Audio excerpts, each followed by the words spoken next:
Yeah, people, listen, we're just gonna get this video out of the way real quick because if I don't do it quickly while I'm still kind of thinking about it, what happens is that I overthink it, and then by the time that I'm done considering exactly how to make the video, I just end up not making it. So let's just get it out of the way real quick. Game Pass is going to have a price increase, and that is the talk of the town today because I announced it like what, 5-6 hours ago. I want to talk a little bit about it. So essentially what will happen is this: Game Pass, as you will see here, let me zoom in for you because I know that again, sort of what I see isn't exactly what we see. So let's just zoom this in a little bit. Okay, so the part that we really care about, okay, is that Game Pass Ultimate is going to increase from $17 a month to $20 a month. Okay, cool.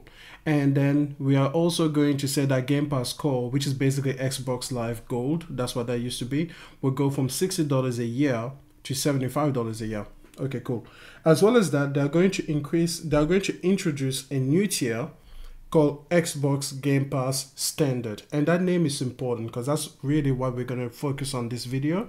And in place of that, they are going to remove Xbox Xbox Game Pass for console. That's what they have now. They're going to remove that. So there's there's a rebalancing of everything really. And what they've done is they've simplified it in a way. They're going into the PlayStation Plus model, like the PlayStation Plus Essential, Extra, and Premium.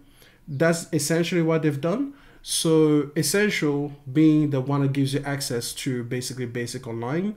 Then you have Extra, which gives you access to a catalog, you know, like 400 games. I think on PlayStation it's like 500 plus, like, yeah, PlayStation is a 500 plus.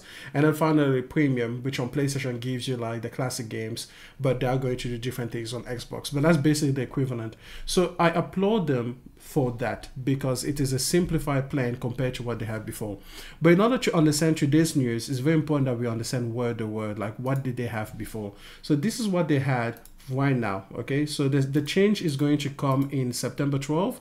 Right now, if you want Game Pass, if you are interested in any, you know, subscription from Xbox, you have these 4 options to choose from. Okay, so and then over here, the good thing is that this table breaks down exactly what it is that we have. So here's what we have right now. The first is Xbox Game Pass Core. Okay, so that's $10 per month. This is all US pricing, by the way, and this will give you 25 games that are downloadable. Think about this as the PlayStation collection that PlayStation used to offer. That's basically, they give you 25 games that are basically yours as long as you keep the subscription, and those do not change. Basically, they don't move in and out or anything. They're just a standard 25 games that you get, and I'm sure there are going to be some good titles in there that people could enjoy. Okay, now it doesn't get you Game Pass day and date games, which is already kind of a, you know, we're going to lean a little bit into this point a little bit further, but Game Pass was supposed to have day and date games. So now you have a version of Game Pass that doesn't have day and date games, but I feel that people were understanding of this move because they were like, hey, this is just a rebranded Xbox Live Gold, so fair enough. You will not get streaming game library, no.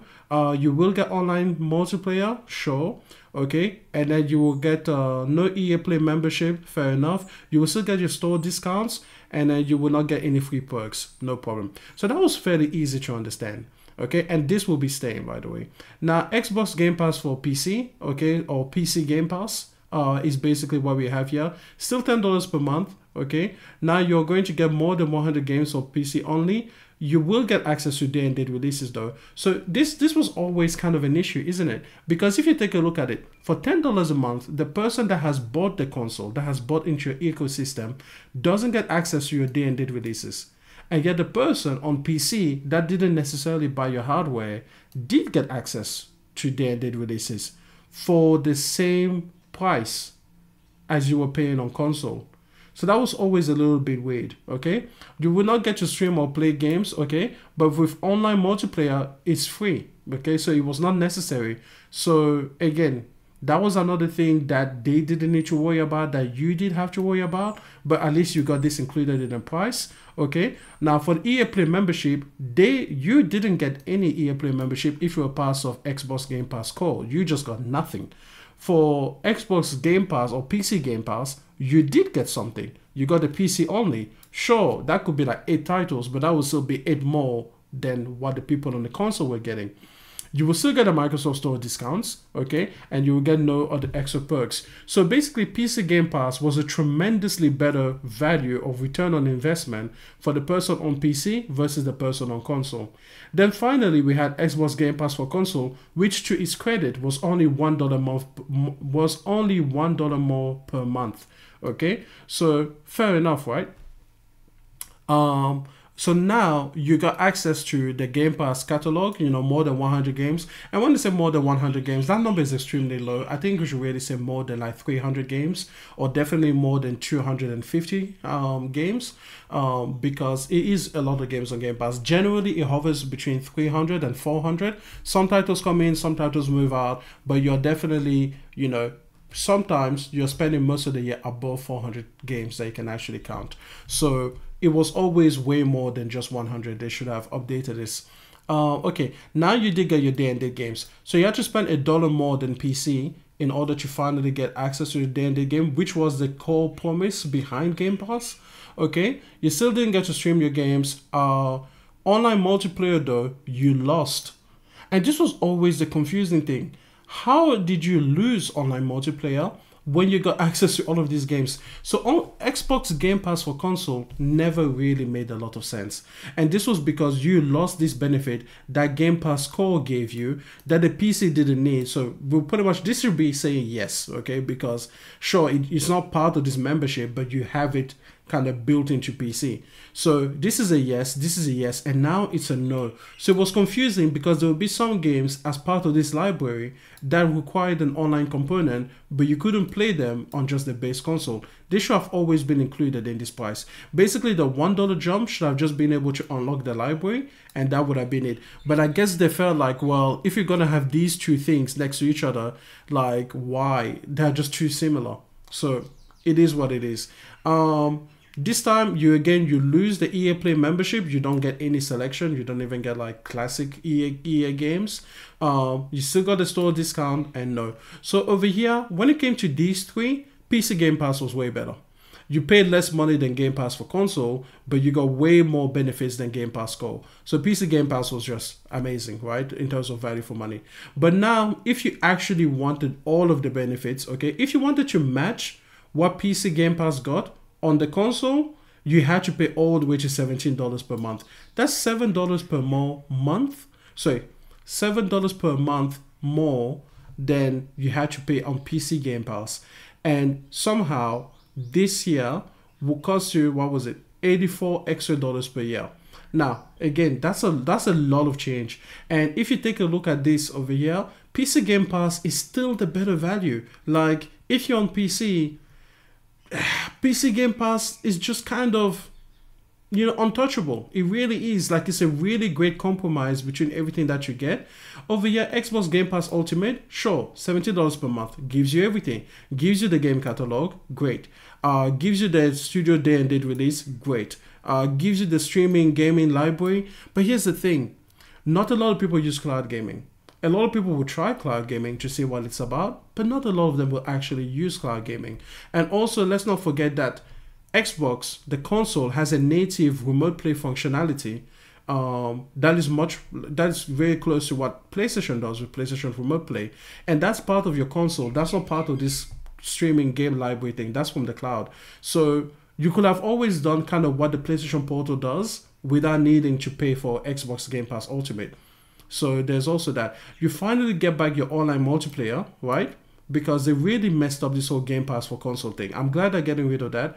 And then you have finally EA Play membership. You get to have it, and you get to have it on the console and the PC. So again, on PC you got it on the PC only. But again, it's like the games will be the same. If you primarily play on PC, you are not sweating anything. Okay, you still get the store discounts, okay, and now you get free member perks like in-game DLC and partners offers. Like, that means nothing. This final point over here, it's nothing. Okay, So now let's see what it is that they've decided to do from September 12th onward, okay? So here is what you have. You have three things, okay? So let's start on the right-hand side because that's where they put Game Pass Core on this particular graph. You still get your 25 high-quality games on console, so that stays the same. You still get access to online multiplayer, and you still get access to member deals and discounts. So you know what I'll do? Let me just kind of separate these windows over here so we can have them side by side. And then we will be able to talk about it more directly. You know what? What do I want to do? I want to bring not this one, not this one, not this one. Which one was it? You know what? I'm just going to click away. And then I'll be able to find it myself. Okay. So let's take this one over here. And we're just going to zoom in to the left. To the left, to the left. Everything you own in the box to the left. Sorry about that. I'm just going to ignore that happened. Yeah, we're just gonna ignore that. We're just gonna ignore what I just did. Okay, so over here, let's see. Can we get this one to kind of zoom in? Okay, perfect. Okay, so now we're going to have on the left hand side we have what we have now. Okay, this is what we're getting nowadays. So that's cool, that's good, we're happy with that, or you know, I guess you could be unhappy with it, but it's whatever. Okay, so if you take a look at Game Pass Core, pretty much nothing changes, right? The price did go up, but in terms of the perks that it offers, nothing changed. So for example, we're still starting at $10 a month. So let me adjust this particular. Okay, so we still started at $10 a month. You still get access to a 25 games library. You still don't get day-and-date games. You still don't get cloud streaming. You do get online multiplayer, so you still get the same thing. So that matches, okay? You still get the member deals and discounts, and you still miss out on EA Play. So essentially with Game Pass Core, all they done is they just increase the price by $15 per year. That's it. Okay, cool, no problem. That's what is it? The standard option. Okay, cool. Okay, now we get rid of this one, Xbox Game Pass for console. Done. Okay, that was fantastic that we get rid of that. So great, fantastic, amazing, happy to get rid of it. Everybody's good. Everybody's good cheer with that. Cool. Now Xbox Game Pass standard, what it will do, let's compare it to Xbox Game Pass for console. First of all, it will be $15 per month instead of just $11. So there is a price hike in that. Okay. Then it's going to give you access to the Game Pass, to the game catalog. No problem. That's 400 plus games. Cool. It will lose out though on Xbox Game Pass day-and-date releases. So you see here, this is where it starts being a bad thing. First, it's called Xbox Game Pass Standard. And standard is important because standard means that it sets the standard, right? And the thing with Game Pass was that day and date was meant to be part of Game Pass. So when you say to someone that, hey, day and date games are part of Game Pass, that should include Game Pass Standard because that's the standard version. Like, again, if you say to me that, oh, we're playing this game and this armor set is part of the game, then I would think, oh, it's unlockable in-game. Then I would think that it was unlockable on the base game. If you tell me, oh no, it's only unlockable in the ultra premium digital, platinum version of that game, then I'm going to say that you misspoke or you gave me the wrong idea. Like, that is misleading because if you say, oh, this is unlockable in-game, I'm thinking, yeah, it's unlockable even on the standard edition of the game because that is what the standard is. Like, words are supposed to have meaning, right? And now you are paying again. So you're replacing Xbox Game Pass for console, right? You are making me pay $4 a month more, but now you are getting rid of Game Pass day and date. So I'm paying more for less because this is really the problem. The problem is that Xbox Game Pass standard is bad. It's bad because it's trading away something that was really important to the core promise of what Game Pass was. And we're not going to pretend that the whole day and date perk was just like a side little thing. That was Game Pass's entire identity. And now you have two tiers of Game Pass that do not offer day and date games. Now, listen, from my perspective, I've always said that day and date was a silly idea. They should just get rid of it. But the thing is, I didn't think they were going to charge you more for it.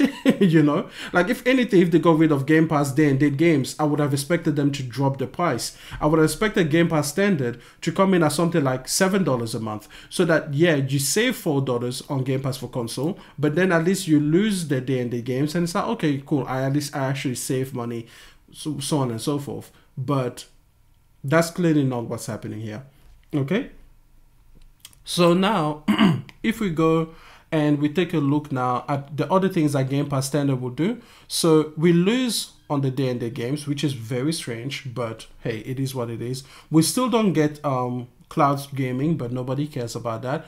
We get now more online multiplayer. So finally, you kind of turn this one right, because it never made sense again to pair the game catalog. A lot of them that that have a multiplayer component or are just straight up multiplayer games, but not have access or permission for online multiplayer. So at least you fix that error.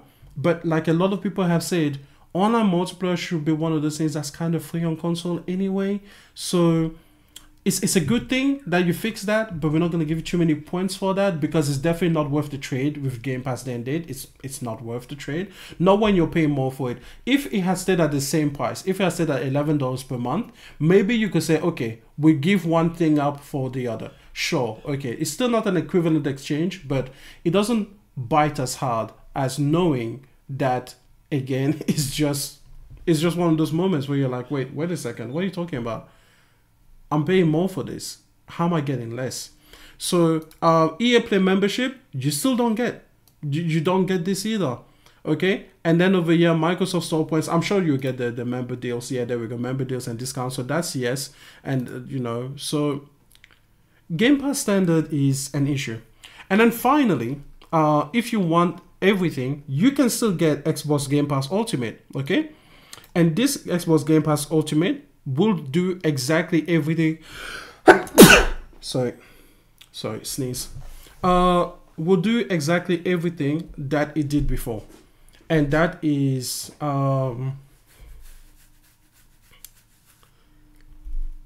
that's fine, but it will do it at $3 per month more, and I guess that's less than fine. But here's the thing, I don't know if that matters. And here's what I mean. I know that it matters in terms of that it costs more money, right? Like it goes from costing, I think, $204 per year to costing $240 per year. That's a $36 increase on a yearly basis. And that matters. But here's the thing. That can only be a decision that can be made on an individual level. $36 more is a substantial chunk of money. But how much does that matter versus the value that you're getting out of Game Pass? Because now you'll be getting the Call of Duty games day and date, which you didn't get before. And I said this last time. I said that if Xbox was offering Game Pass subscribers, people that are already perennial, you know, every single day, year in and year out Game Pass subscribers, if they were offering them Call of Duty and Diablo and all of these other games from Activision Blizzard as part of the Game Pass subscription, that was just free value that they added. Not that they get access to the subscription for free, but it's like, again, if you have this circle, okay, right, and this has this container here has this amount of value, and you're happy to pay for that, and then they give you this huge circle over here. Now it's got this much more value, and you're paying the same price as this little circle was back here. Every other bit of value that was added here, that was free to you because you were going to pay that price anyway. Clearly, that math was not sitting well with them. So now what they've said to you is that, hey, listen, we started you here. You were happy to pay $17 per month right here. Now that you're getting this huge circle over here, okay, will you be willing to pay $36 more per year? That's perfectly fine. That is a fair question for each individual to answer. So I don't really care too much about the price increase. I don't think it's too egregious, considering that you will be getting better value from September onwards. I suppose you will get that Call of Duty. They will probably put in, like, they'll do their thing where they put in as many Activision Blizzard games to the subscription in order to entice you and everything and present that larger value set. So Is it a flashpoint in the community? Sure. Could I sit here and tell you how bad it is and everything? Sure. But why? Let's just be honest, okay? That's an individual decision. For some of you, it's going to make no sense. For some of you were already mad at the last price increase, and this one didn't do much for you. What I want to talk about is Game Pass Standard, because I think that's where the conversation should be. You are making people pay $4 more. The funny thing is that Game Pass Ultimate had a smaller increase. It's $3 per month, so it's $3 more extra per month. You know, whereas Game Pass Standard is $4 extra per month. So it's a higher increase, but then you've taken away a huge benefit, which is day and date. You took away day and date. Day and date is the identity of Game Pass.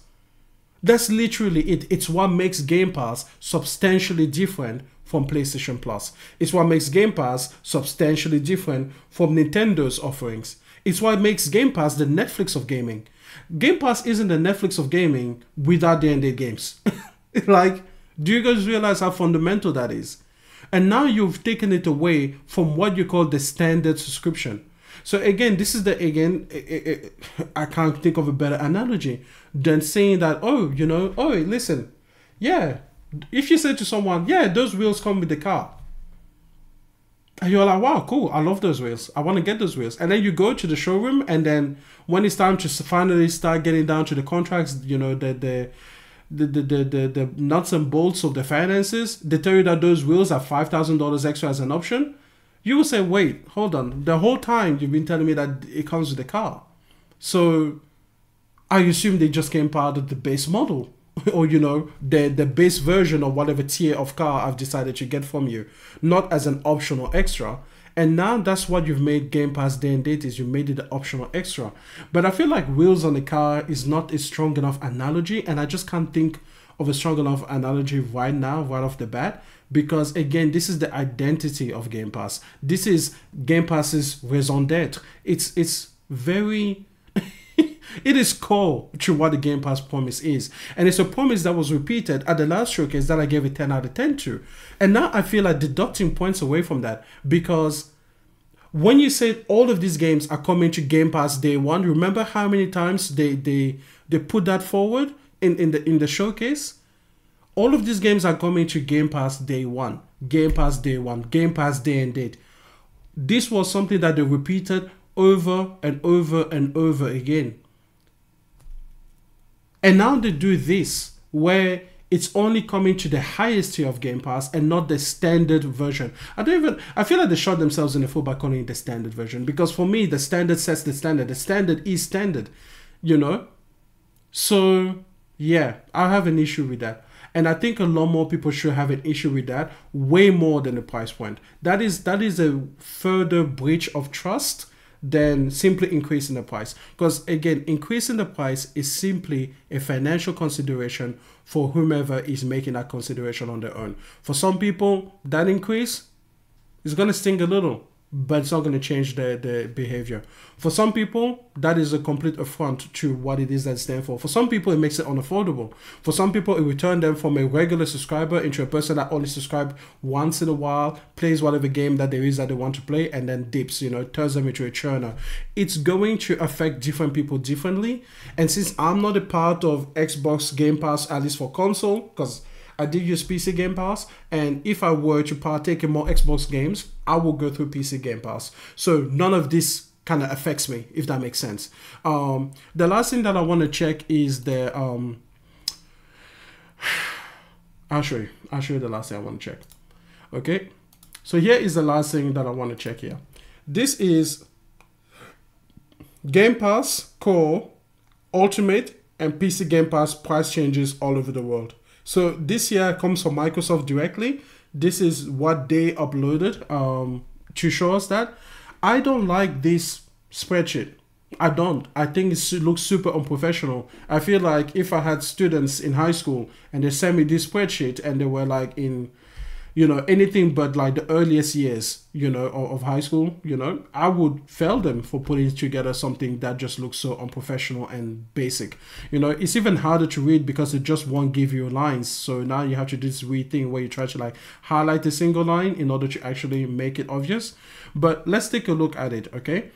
I want to just check out the pricing for Game Pass Ultimate, because this is the only version that actually fulfills the Game Pass promise. I think that Game Pass Core, it just shouldn't be called Game Pass at all. It shouldn't. It doesn't go anywhere close to what Game Pass is supposed to promise. You don't get the standard library. You don't get the hundreds of games. You don't get day-and-day games. You really get nothing of Game Pass. It's Xbox Live Gold. And I think, to be honest, it should probably die off and it should just give you standard multiplayer. But whatever.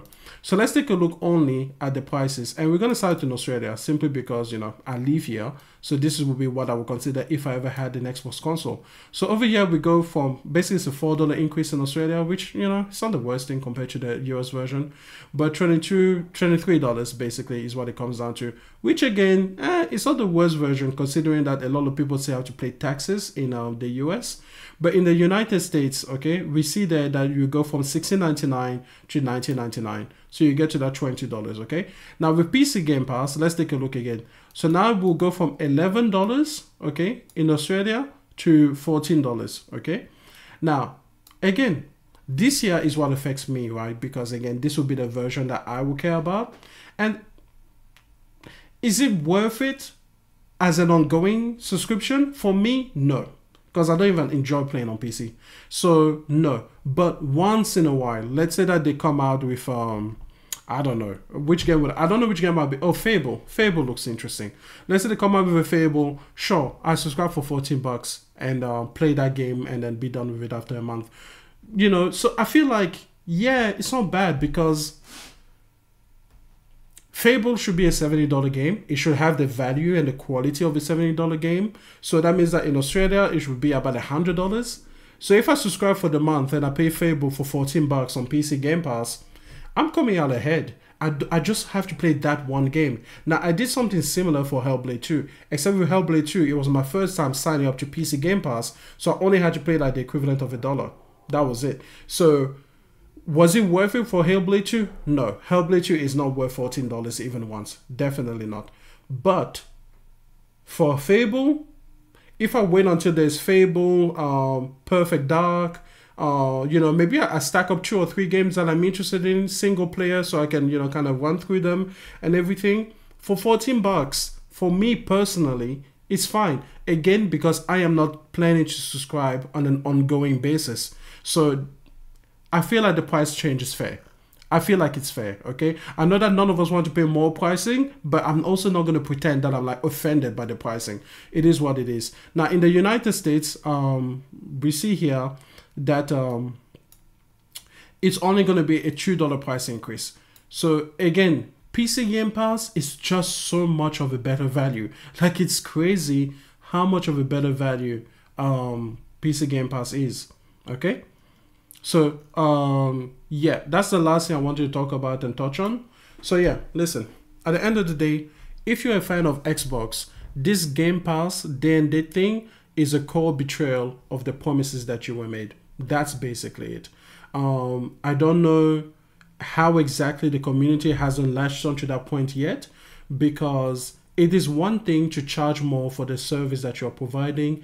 It is another thing to make that service worse as a whole and then charge more money for it. You know, for me, it's a bit like Netflix increasing the pricing versus what Prime Video just did. With Prime Video, now they want to charge you an extra $3 a month because they added ads into the base service. You know, you're not getting anything better. They just made the service that you had worse, and then they want you to pay $3 more in order to get back to the service that you were already getting. Like, there's no other benefit. And I find that very disgusting what Amazon did with Prime Video. Here's the thing. I use Amazon pretty much on the daily for my other packages. So for me, Prime Video was always a tertiary bonus, you know. There is something convenient about Amazon where they send you their delivery basically for free and everything. I use it extensively. And, you know, I'm not really too thrilled about giving Bezos more money, but dude, the convenience is hard to deny. And that's what I was paying for. But as part of that, when Prime Video started getting on its own, it was nice to know that I had access to basically a perennial service, because For me, it's a bit like my Costco membership. I have a Costco membership, and I have a Costco membership basically, well, nowadays I don't even use it that much. I should cancel it.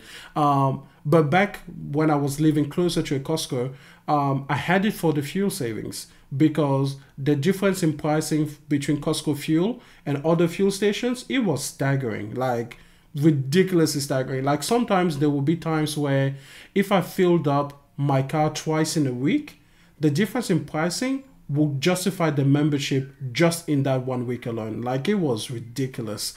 It's a little bit less so now, like the discount is not as steep as it used to be. But again, back then, basically a week would have made up the cost of the membership. So I never actually really went into the Costco warehouse and bought a lot of things. You know, so I never really used the store itself. So that was a tertiary benefit to me. It was whatever. Secondary benefit, okay, cool. It was really there for the fuel. That was really my experience with Prime. You know, Prime Video was a secondary benefit. I was there for the fast delivery, for the good pricing, for the Amazon reviews, basically for the Amazon shopping ecosystem. And then Prime Video was a benefit. But now they want you to pay $3 more in Australia in order to just give you back to that Prime Video that you used to have. And they've added no extra benefit. They've added, you know, there's no like 8K version. There's no better like higher bitrate audio. There's nothing other than, hey, just receive again the good service you used to get. So that's very disgusting. And I find it to be pretty much the same feeling that I have with Gamepass Standard. I think Gamepass Standard is essentially, hey, pay me more, but also receive less value that you did before. So yeah, no more D&D for you. And again, that's the core identity. It will be a bit like if Amazon Prime once again did something abysmal, and then they got rid of the free shipping unless you pay for a higher tier. And it's like free shipping on Prime is what makes the membership worth it. That's what makes the membership. If it wasn't for free shipping on pretty much every single order, then I would just use eBay again, or I would just go and, you know, deal with the sellers directly and pay for the shipping over there. You know, if I had to pay more money just to get free shipping back, again, free shipping is the core identity of what Prime offers you. That's it. So if you lose that, there is a problem. And that's exactly what they did with Game Pass D&D. So that's my quick video. I want to know what you guys think. This is pretty much fresh off the news. I haven't researched a lot of like reactions and everything. Obviously, you go on Twitter and then you have some people trying to defend it and everything. But everyone is focused on the price increase, and I just don't care about the price increase. You know, like me as a person, I don't. It is, again, it's a bit like Netflix. When Netflix increased the price, do you want to pay it? Yes, or do you not want to pay it? I didn't want to pay it. I didn't pay it. Like, that's just basically it. Like, there's no reason to get upset or try to defend it. Like, do you get what I mean? But when it comes to like changing the core identity, changing the core value that you're offering, yeah, that's an issue. That is an issue. So yeah, we'll see how this goes, but I'm very disappointed because, again, I believed that you should have gotten rid of Game Pass D&D. I fully believe it from every tier. I think Game Pass D&D makes games worse. But as part of that trade-off, I expected the prices to also lower. Like, you got rid of a value proposition, so you reduce the pricing, so everybody's kind of you can, you know, absorb that pill the way that you will. But hey, it is what it is. Okay, I'm gonna go now. Y'all have a good day or night, whatever. Enjoy yourselves, okay? Whatever you're doing, try to enjoy it. That's it. Have a good time.